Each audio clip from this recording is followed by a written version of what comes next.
Hey guys, welcome to another Bitter Butter Render Blender tutorial. Now in this tutorial, I'll be showing you an awesome lighting trick that you don't want to miss out on. I'll be showing you how to go from this to this using my method. Now, you can see how much the bottle just pops out compared to the previous image. So without further ado, make sure to subscribe, hit that like button and the notification button, and let's get on with the video. Okay, so first of all, I made this simple scene. Now, it has a lot of lights to it, and I find it a little too much, and it will be a little distracting, so I'm going to go ahead and hide every single light, so you can only see how we're affecting the bottle using the lighting method. Okay, so I've hidden all the lights there is, so let's get on with the tutorial. So first of all, what we're going to be essentially doing is, because the bottle has liquid inside it, which is a little transparent, as in light can pass through, what happens is that blue light behind it messes with the colors of the video, and the light refracts around, creating this dim, different colored liquid. And to pop out, what we're going to be doing is the light is going to get diffused. The diffuse part is the important part. So to diffuse it, usually professional photographers, what they do is they have this special sheet of paper they place behind the bottle itself or the object. Now we're going to be using the same method, except it's not going to be a sheet of paper, it's just going to be a plane with a diffusive texture. Now the texture isn't going to be a diffuse texture, so don't go ahead and add a diffuse texture and call it a day. It's going to be a different texture, and I'll be showing you how to add that texture.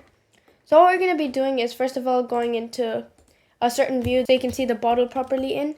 We're going to add the origin point or the spawn point to the bottle. You're going to click Shift A, add a plane, RX 90. Now I'm rotating it on the X-axis, but for you it might be different. For example, it might be the Z or Y. Now, after you've done that, you can go into edit mode and go into wireframe mode so you can see better. I prefer going into edge select mode and really just shape this the way you want. So for me, I'm going to move this down somewhere around here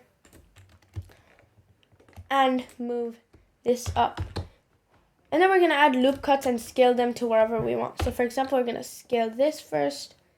And now, if you've seen my previous tutorials on how to make this certain bottle, I'll put that in the description. You're probably familiar with this method. It's an awesome method to create circular objects and create a good shape for them. And then I'm going to add Control R to add a loop cut. Bring it up to the main points where you find that there's a difference and just scale them. Now you don't have to be too specific. Try to keep it as close as you can to the original shape. But if it's a little jagged and a little out of place, it doesn't matter too much. Just like that. Now when you're doing this, make sure to keep the plane inside the bottle's shape. If you scale it up just a little, then you're going to see these white borders and it gives off the whole effect. Now we're going to go into edit mode, you can object mode, and we can see that the plane has been shaped, and then we're going to move it back. Now don't move it all the way back, just slightly. I'll show you the distance. Somewhere around that is fine.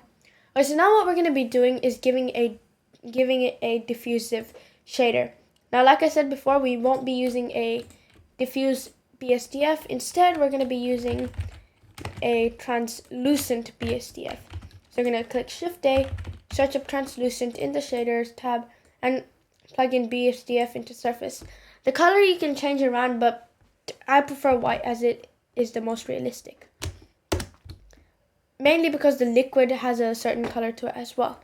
We can go into rendered view and you won't be able to see anything because we haven't added any light to it yet. Now, when you're adding this diffusive sheet, obviously you can just leave it there, but I prefer having a light shooting at it from behind to get the most effect out of it. So I'm going to add the origin or the cursor to the paper itself, and we're going to add a light. Now for the lights, you can see that there are many options. We got the point, sun, spot, and area. Now the one that I found to be best is the spotlight, mainly because it has a certain radius and it shoots out at one angle only. So once we've added the light, we're just going to move it down. I personally like it for the light to be down and shooting at an angle pointing upwards. And then our X or our Y or our Z, depending on your scene. For me, it's rotating it by the X-axis. Now, once we've gotten this, you've probably realized by now that if you've been using Blender for a while, Every other light is brighter compared to the spotlight at the same amount of watts. I'm just gonna go a little higher, maybe at like 200. Now if we go into the camera view, now as you can see with the light added, the bottle itself looks like it's radiating light. Now with this method, you can make anything pop out of the background, and it really stands out and makes your renders look 1,000 times better. So I hope you liked this and learned something new from this tutorial. If you did, make sure to hit that subscribe button and the like button and the notification